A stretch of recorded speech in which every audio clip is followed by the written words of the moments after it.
મિત્રો આપણે smooth draw અને ઇલેક્ટ્રોનિક સ્લેટની મદદથી વિડીયો કઈ રીતે બનાવવો અને કમ્પ્યુટરમાં કઈ રીતે લખવું, ઇનપુટ કઈ રીતે આપવું એ વિશે શીખીશું. સૌથી પહેલાં તો હું સ્મૂથ ડ્રોની અંદર એક નવું લેયર લઈ લઉં છું.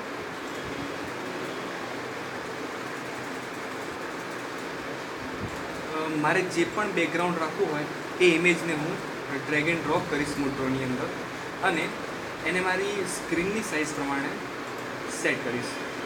એકવાર એ સેટ થઈ ગયા પછી હું ઇલેક્ટ્રોનિક સ્લેટ અને પેનની મદદથી હવે આની અંદર હું લખી શકીશ. આ એઝ અ પેઇન્ટની જેમ આ સોફ્ટવેર યુઝ થશે. મારે કલર જે પણ રાખવો હોય, રાઇટિંગ કલર એ હું રાખી શકું છું. યલો રાખવો હોય, સૌથી પહેલાં અહીં ક્લિક કરવાનું અને પછી જે કલર રાખવો હોય, મારે રેડ રાખવો હોય, બ્લેક રાખવો હોય, હું રાખી શકું છું.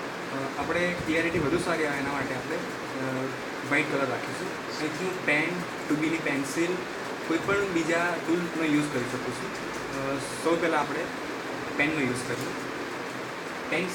પેન અને કલર સિલેક્ટ કર્યા બાદ અહીં બ્રશની સાઇઝ સિલેક્ટ કરવાની. નોર્મલી પેન માટે 3 કે 4 રાખવાનું